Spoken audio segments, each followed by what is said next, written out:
المصطفى بلغ مقاصدنا واغفر لنا ما مضى يا واسع الكرم.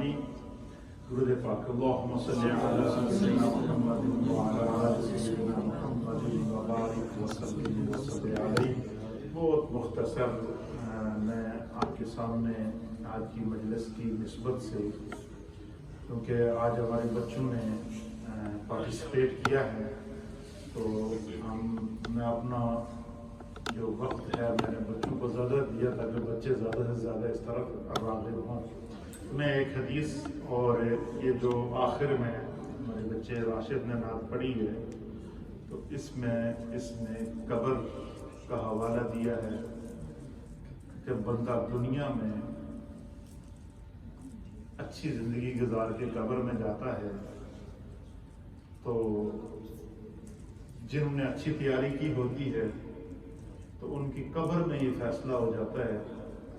کہ اس کو برزخ کی زندگی کیسی دی جائے. اور یہی وجہ ہے کہ محبوب سبحانی، قطب ربانی، شہباز لامکانی، الشیخ عبد القادر الجیلانی المعروف حضور غوث الاعظم رضی اللہ تعالیٰ عنہ، آپ فرماتے ہیں کہ اے بندہ مومن، تیری زندگی تیری قبر کا بھی فیصلہ کرے گی، تیری زندگی تیری جنت کا بھی فیصلہ کرے گی، تیری زندگی تیری برزخی زندگی کا فیصلہ کرے گی. کیوں؟ سرکار غوث اعظم فرماتے ہیں کہ دنیا کی زندگی یہ امتحان ہے اصل. انسان کے آخرت کا مدار اس کی دنیاوی زندگی پر ہوگا. اللہ تعالیٰ بندے سے فرمائے گا کہ دیکھو کہ اس بندے کو میں نے زندگی دی، اتنے سال دیے، بلکہ ایک حدیث کے مطابق سرکار غوث اعظم نے ایک حدیث پاک نقل فرمائی ہے. آپ نے فرمایا کہ جس شخص کو اللہ 60 سال تک عمر دے، کتنی؟ 60 سال یا 60 سال سے اوپر جو اللہ جس شخص کو دنیا میں زندگی دے، فرمایا آخرت میں اس کا کوئی بہانہ قبول نہیں ہوگا. وہ نہیں کہہ سکتا کہ میں سستی ہو گئی تو نمازیں نہیں پڑھیاں، وہ نہیں کہہ سکتا کہ میں نے فرائض پر عمل نہیں کیا. اللہ اس سے پوچھے گا کہ میں نے تجھے زندگی کی 60 بہاریں دی ہیں، زندگی کی 70 بہاریں دی ہیں، زندگی کی 80 بہاریں دی ہیں، زندگی کی 100 بہاریں دی ہیں. میں نے تمہیں زندگی میں اتنا تمہیں زندگی کا موقع دیا ہے، تو نے اس زندگی کو آخرت کے لیے کیسے تیار کیا؟ تو سرکار غوث اعظم رضی اللہ تعالیٰ عنہ فرماتے ہیں کہ اے بندہ مومن، تیری دنیاوی زندگی کے مطابق تیری اخروی زندگی ہوگی. اس لیے حضور نبی علیہ الصلوۃ والسلام نے فرمایا کہ دنیا کی زندگی اس طرح گزارو کہ جب بندہ دنیا سے جائے تو جانے کے بعد بھی اس کی یاد باقی رہے، جانے کے بعد بھی زمین کے حصے گواہی دیں کہ یہاں ایک بندہ رہا ہے جو مجھ پر سجدہ کیا کرتا تھا. پھر ایک روایت کے مطابق، اس کو مولانا روم رحمۃ اللہ علیہ نے بھی لکھا ہے، امام فخر الدین رازی رحمۃ اللہ علیہ نے بھی اس طرح اشارہ دیا ہے کہ اللہ تعالیٰ نے ہر انسان کے ساتھ 2 فرشتے مقرر کیے ہیں جنہیں کرامن کاتبین کہتے ہیں. فرمایا کہ جو بندہ دنیا کی زندگی میں نمازوں کی پابندی کرتا ہے، تلاوت قرآن کرتا ہے، چلتے پھرتے اٹھتے بیٹھتے تسبیح کرتا ہے، تو اللہ کے فرشتے بھی اس کے ساتھ تسبیح کرتے ہیں. اور فرمایا کہ جس وقت بندے کا انتقال ہو جاتا ہے تو بندے کی تدفین ہو جاتی ہے، تو وہ جو کرامن کاتبین جن کی بندے کے ساتھ ڈیوٹی تھی ان کی ڈیوٹی ختم ہو جاتی ہے، تو فرمایا کہ وہ فرشتے اللہ کی بارگاہ میں عرض کریں گے کہ بارے الہ، اس بندے کے ساتھ ہم نے اتنا عرصہ گزارا ہے، اب یہ تو دنیا سے چلا گیا ہے، تو اب جو ہے وہ ہماری کیا ڈیوٹی ہے؟ تو امام فخر الدین رازی رحمۃ اللہ علیہ نے فرمایا ہے کہ اگر بندہ دنیا میں نیک تھا، چلتے پھرتے اٹھتے بیٹھتے تلاوت قرآن، ذکر اللہ اور تسبیحات اور تحلیلات سے اپنی زبان کو تر رکھتا تھا، فرشتے بھی اس کے معمول کے عادی ہو چکے تھے، اور وہ جب قبر میں گیا تو قبر میں بھی خدا نے اس کو جو کیا کر دیا، بری کر دیا، قبر کے حساب و کتاب سے بھی نکل گیا. تو اللہ تعالیٰ ان فرشتوں سے کہے گا کہ میرا یہ جو بندہ دن رات میں جو اعمال کرتا تھا، تسبیحات کرتا تھا، تحلیلات کرتا تھا، تم اس کی قبر کے اوپر وہ تسبیحات پڑھتے رہو. فرمایا کہ دنیا کی زندگی کے لیے جو بندہ تیاری کرتا ہے تو اسے آخرت کی زندگی اس کے لیے اچھی گزرتی ہے. اس لیے مولانا روم رحمۃ اللہ تعالیٰ علیہ نے قبر کی مثال دیتے ہوئے بڑی، جو اولیاء اللہ ہوتے ہیں نا، ان کو خداوند قدوس نے جو ہے وہ یہ ہوتے مشاہداتی دنیا کے شاہسوار. مشاہداتی دنیا کا شاہسوار وہ ہوتا ہے کہ خدا اس کے آگے سے پردے ہٹا دیتا ہے، وہ قیامت تک کے لیے مناظر کو اپنے سامنے دیکھتا ہے اور پھر بولتا ہے، جس طرح کہ غوث پاک رضی اللہ تعالیٰ عنہ کہتے ہیں کہ نظر من در لوح محفوظ ہے، کہ میں زمین پر بیٹھا ہوا ہوں، لوح محفوظ پر لکھی ہوئی تختیاں پڑھ کے سنا سکتا ہوں۔ کیوں؟ حجابات ہٹ گئے،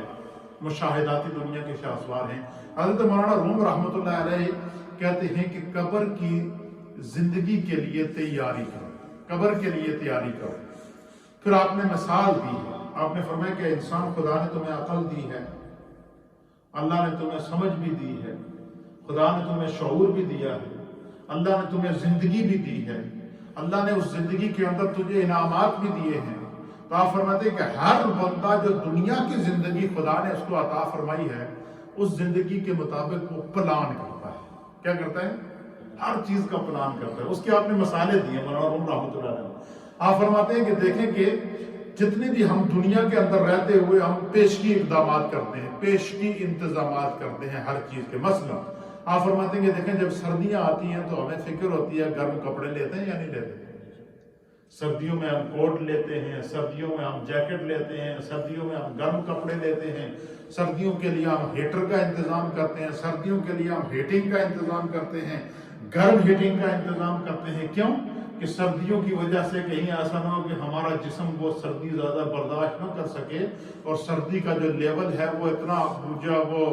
مائنس میں چلا جائے کہ ہمارا جسم اس کو برداشت نہ کر سکے تو ہماری جان چلی جائے۔ تو سردیاں آنے سے پہلے مولانا روم کہتے ہیں کہ کیا ہم گرم کپڑوں کا انتظام کرتے ہیں یا نہیں کرتے، گرم بستر کا انتظام کرتے ہیں یا کہ نہیں کرتے۔ پھر کہتے ہیں کہ اسی طریقے سے ہیٹنگ کا انتظام کرتے ہیں یا کہ نہیں کرتے۔ پھر کہتے ہیں کہ پھر اسی طرح مولانا روم نے مثال دی کہ پھر اسی طرح جب گرمیاں آتی ہیں تو بندہ ٹھنڈی چیزوں کا انتظام کرتا ہے، ایئر کولر کا انتظام کرتا ہے، ایئر کنڈیشن کا انتظام کرتا ہے، پنکھوں کا انتظام کرتا ہے۔ اور بالخصوص جن علاقوں کے اندر گرمی زیادہ ہوتی ہے تو بندہ پہلے سے گرمیوں کی بھی تیاری انسان کیا کرتا ہے، پہلے سے کرتا ہے، سردیوں کی بھی تیاری پہلے سے کرتا ہے۔ پھر آپ فرماتے ہیں اسی طریقے سے آپ فرماتے ہیں کہ جب صبح ہوتی ہے تو ہمیں دوپہر کے کھانے کی فکر پڑ جاتی ہے کہ دوپہر کو کیا پکانا ہے۔ یہ ہر گھر کے اندر یہ چیز ہے یا نہیں؟ صبح ہوتی ہے تو ہمیں فکر ہوتی ہے، گھر والوں کو فکر ہوتی ہے، گھر کے اندر رہنے والی ماؤں بہنوں کو فکر ہوتی ہے کہ ابھی ہم نے دوپہر کا کھانا بنانا ہے، اس میں کیا بنائے۔ تو ہفتے کے 7 دنوں کا ہم باقاعدہ پلان بناتے ہیں کہ ہم نے ان 7 دنوں میں کیا پکانا ہے، خود بھی کھانا ہے، بچوں کو بھی کھلانا ہے، گھر والوں کو بھی کھلانا ہے۔ آپ فرماتے ہیں کہ صبح ہوتی ہے تو ہمیں دوپہر کے کھانے کا انتظام کرنے کی فکر پڑتی ہے یا کہ نہیں پڑتی۔ پھر فرماتے ہیں کہ اسی طریقے سے جب رات ہوتی ہے تو ہمیں جو ہے وہ دوپہر ہوتی ہے تو ہمیں رات کے کھانے کی فکر پڑ جاتی ہے، ہم اس کا انتظام کرتے ہیں۔ پھر آپ حضرت مولانا روم رحمۃ اللہ علیہ فرماتے ہیں پھر اسی طریقے سے جب رات ہوتی ہے تو سونے سے پہلے گھر والوں کو یہ فکر ہوتی ہے کہ صبح ناشتہ بھی تیار کرنا ہے، بچوں کو اسکول بھی چھوڑنا ہے، بچوں کو جو ہے وہ گھر والوں کو جو ہے وہ گھر کا جو کمانے والا شخص ہے اس کو بھی آفس بھیجنا ہے۔ تو رات کو صبح کا پلان بناتے ہیں، صبح کو دن کا پلان بناتے ہیں، دن کو رات کا پلان بناتے ہیں۔ اسی طریقے سے گرمیاں آئیں تو ٹھنڈے کپڑوں کا انتظام کرتے ہیں، سردیاں آئیں تو گرم کپڑوں کا انتظام کرتے ہیں۔ آپ فرماتے ہیں اس طریقے سے انسان اپنی زندگی کو پلان کر کے چلتا ہے۔ پھر آپ فرماتے ہیں کہ جب بارش ہو تو ہمیں جو ہے وہ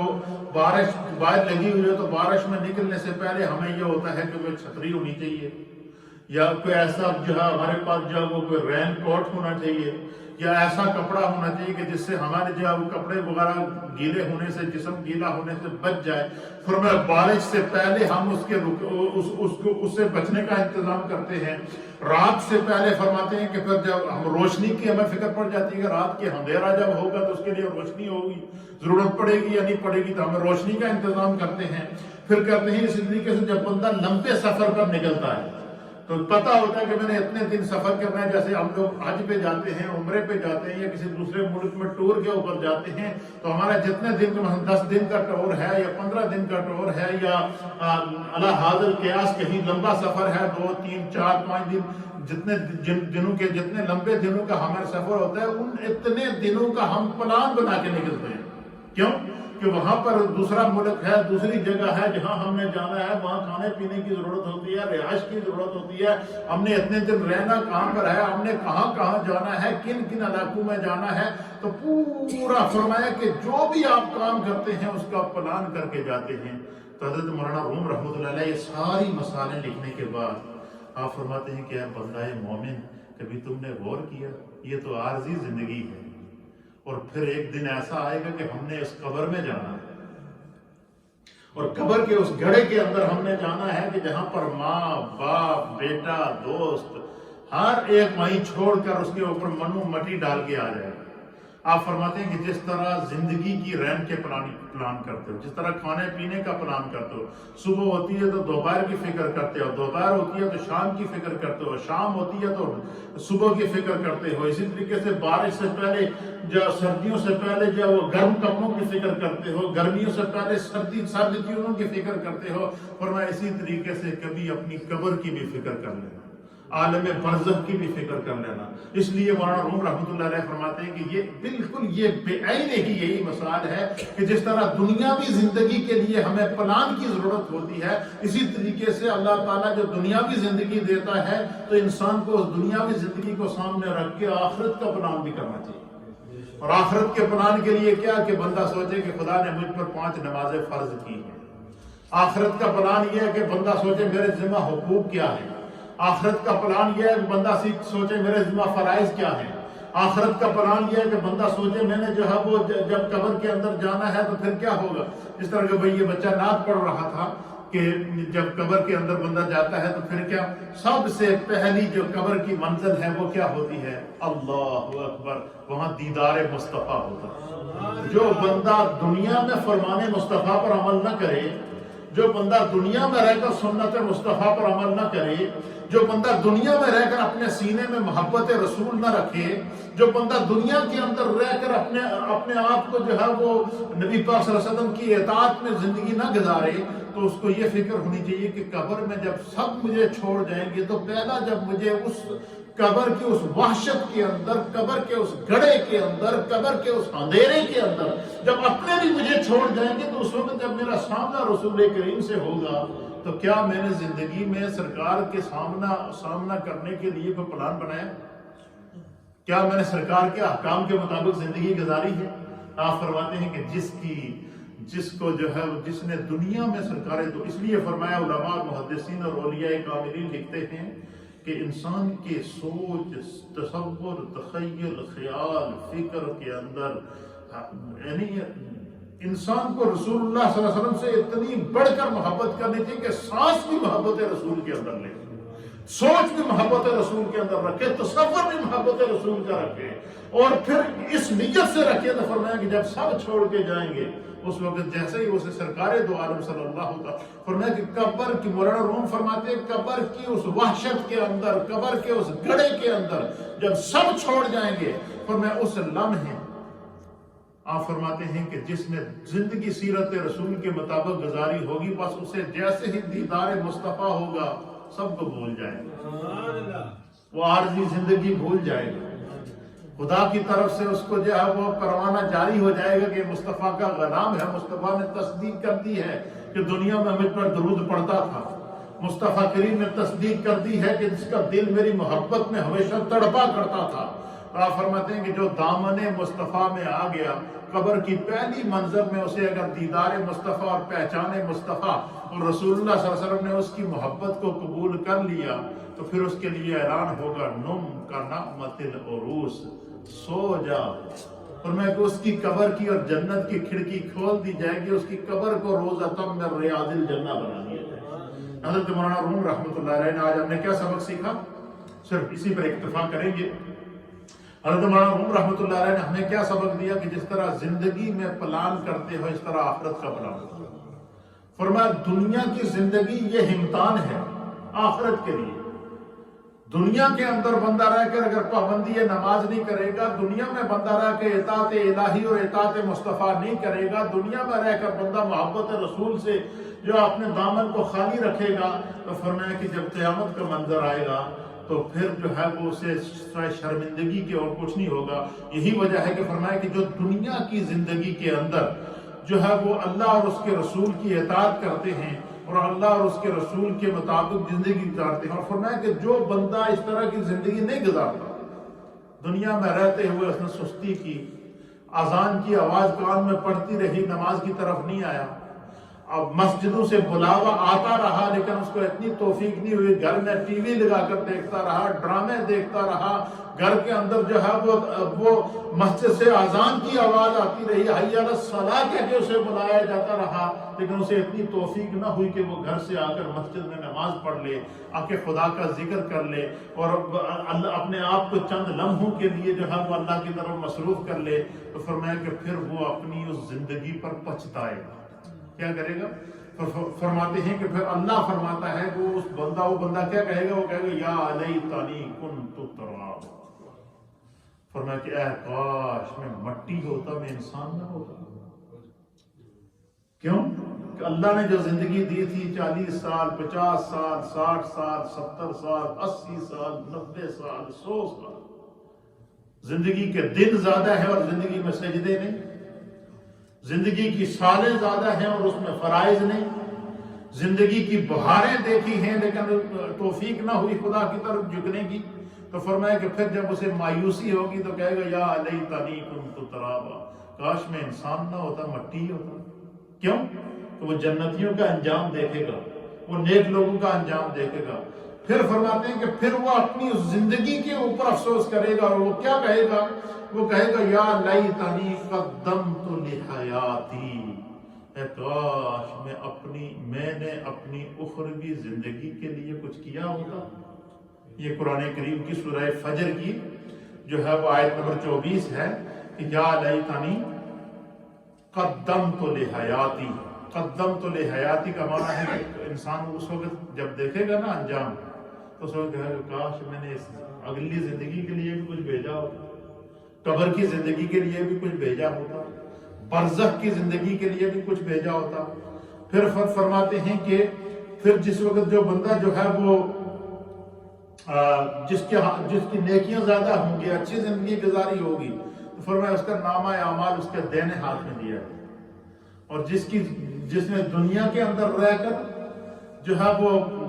گناہ کی زندگی گزاری، بری زندگی گزاری، بری سوسائٹی میں رہا، اللہ کے احکام پر عمل نہ کیا، تو فرمایا کہ اس کو جب اس کے بائیں ہاتھ میں نامہ اعمال دیا جائے گا اور جب وہ مایوس ہوگا تو وہ کہے گا یا لیتنی لم اوتا کتابیہ، کاش مجھے میرا نامہ اعمال نہ دیا جاتا. سورۃ الحاقہ کی آیت نمبر 25 ہے. اس وقت بندہ کہے گا کاش یہ نامہ اعمال میرے بائیں ہاتھ میں نہ دیا جاتا. حضرت مولانا روم کہتے ہیں کہ اس وقت کی مایوسی سے بچنے کے لیے یہ جو خدا نے زندگی دی ہے، جتنی اچھی نیک زندگی گزارو گے اتنی آخرت کی زندگی اچھی ہوگی، اتنے جنت میں درجات بلند ہوں گے، اتنا قرب مصطفیٰ ملے گا، اتنی رضاعت خدا ملے گی. اور فرمایا کہ جس نے اپنی اس عارضی زندگی کی حفاظت کی، فرمایا کہ جب وہ اس دنیا سے جائے گا تو اللہ کی طرف سے حکم ہوگا کیا یا ایتھا النفس المطمئنہ، اے مطمئن نفس، دنیا میں بھی رہا تو تو نے دنیا کی مصروفیات کو نہ دیکھا، دنیا کی رنگینیوں کو نہ دیکھا، اپنے خدا کی طرف لو لگائے رکھی، مصطفیٰ کریم کے بتائے ہوئے احکامات اور سیرت کے مطابق اپنی زندگی گزاری، تو فرمایا کہ اللہ کی طرف سے حکم ہوگا کہ جو ہے وہ. پھر فرماتے ہیں کہ بعض لوگ وہ ہوتے ہیں کہ جو اپنی زندگی غافل اتنی گزارتے ہیں، برے دوست تو بنا لیے، بری سوسائٹی تو بنا لی، راتوں کو لوگ سوئے ہوتے ہیں اور برے اپنے بیڈ فرینڈز کے ساتھ وہ کھڑا رہا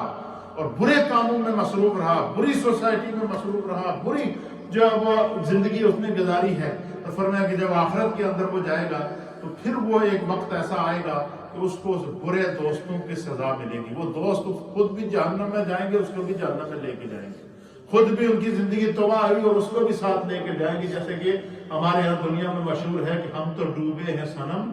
تمہیں بھی لے کر جائیں گے. تو بری سوسائٹی انسان کو جہنم میں لے کر جاتی ہے اور اچھی سوسائٹی کیا ہوتی ہے؟ یہ جنت کی طرف لے جاتی ہے. فرمایا کہ جس نے بری سوسائٹی نکالی، برے دوستوں میں بیٹھا، برے لوگوں کے اندر بیٹھا، ان لوگوں کے اندر بیٹھا جو شراب پی رہے تھے، ان لوگوں کے اندر بیٹھا جو بری حرکتیں کر رہے تھے، ان لوگوں کے اندر بیٹھا جو مسجدوں میں جانے کے بجائے پبوں کے اندر جاتے تھے، ان لوگوں کے اندر بیٹھا جو اللہ کے گھر کو آباد کرنے کے بجائے انہوں نے بے حیائی، عریانی اور فحاشی کے اڈے قائم کیے ہوئے تھے۔ تو فرماتے ہیں کہ پھر جب اس کو اس کے انجام کی سزا ملے گی تو وہ کہے گا کہ جو ہے وہ اے کاش کہ میں نے فلاں کو لم اتخذ فلانا خلیلا، کاش کہ میں نے فلاں کو دنیا میں دوست نہ بنایا ہوتا، آج اس کی وجہ سے میں بھی جہنم جا رہا ہوں، آج اس کی وجہ سے مجھے بھی جہنم کی آگ میں ڈالا جا رہا ہے۔ فرمایا دنیا کی بری صحبت اور دنیا کی اچھی صحبت دونوں کا انجام، جس کی دنیا کی اچھی صحبت ہوگی اس کو قبر میں جاتے ہی مصطفیٰ اپنے دامن میں لے جائیں گے، قبر میں جاتے ہی دیدار مصطفیٰ نصیب ہو جائے گا، قبر میں جاتے ہی قرب مصطفیٰ مل جائے گا۔ اس لیے فرمایا کہ جو زندگی خدا تمہیں عطا کرے اس کی فکر کرو، اس زندگی کی فکر کرو، اس زندگی کی فکر کرو، اس زندگی کی فکر کرو۔ اور پھر سورۃ الاحزاب کے اندر بھی اللہ تعالیٰ نے اس طرح اشارہ دیا ہے کہ بندہ کہے گا کہ کاش ہم نے اللہ اور اس کے رسول کی فرما برداری کی ہوتی، کہ دنیا میں ہمیں بتایا جا رہا تھا کہ اطاعت مصطفیٰ کرو، سنت رسول پر عمل کرو، گناہ کی زندگی چھوڑ دو، اس وقت بندے کو احساس ہوگا۔ لیکن جب چڑیاں چگ گئی کھیت تو بعد میں ڈھول بجانے کا کوئی فائدہ نہیں ہے۔ اس لیے جو زندگی خدا نے دی ہے اس کی حفاظت کریں، اسپیشلی جتنے ہمارے ینگسٹر بچے بیٹھے ہیں، یہی زندگی ہے، ہماری اس زندگی کے مطابق ہمیں آخرت میں انجام ملے گا۔ یہ زندگی غلط ہے، آخرت میں بھی ہمیں جہنم کا عذاب ملے گا۔ اس دنیا میں ہماری سوسائٹی غلط ہے، دوست غلط ہیں، بیٹھنا اٹھنا غلط ہے، تو آخرت میں بھی ہمیں انہی کے ساتھ اٹھایا جائے گا، کیونکہ نبی پاک صلی اللہ علیہ وسلم نے فرمایا کہ جو جس کے ساتھ محبت کرتا ہے قیامت کے دن اسی کے ساتھ اٹھائے گا۔ تو جڑا دنیا کسی شرابی نال محبت کرے، جو دنیا میں کسی چرسی کے ساتھ محبت کرے، جو دنیا میں کسی ڈرگ ڈیلر کے ساتھ محبت کرے، جو دنیا میں رہتے ہوئے بری سوسائٹی کے ساتھ محبت کرے، تو قیامت کا کیا انجام ہوگا؟ یہ دیکھیں، یہ عارضی زندگی ہے، ایک لمحے کا پتہ نہیں کہاں سانس ٹوٹ جاتا ہے۔ اس لیے اپنی زندگی کی حفاظت یہ بہت ضروری ہے۔ یہ جو ہم ہفتہ وار مجلس کرتے ہیں اس لیے کرتے ہیں کہ خدا کے ذکر سے دل نرم ہو جائے، اللہ کے ذکر سے ہمیں، اللہ کے گھر کو آباد کرنے سے ہمیں جو ہے وہ خدا کا قرب نصیب ہو۔ اللہ تعالیٰ ہمیں دین کو سمجھنے کی توفیق عطا فرمائے۔ محبت دے نال تھوڑا سا ذکر اور پھر دعا کرتے ہیں۔ اللہم صلی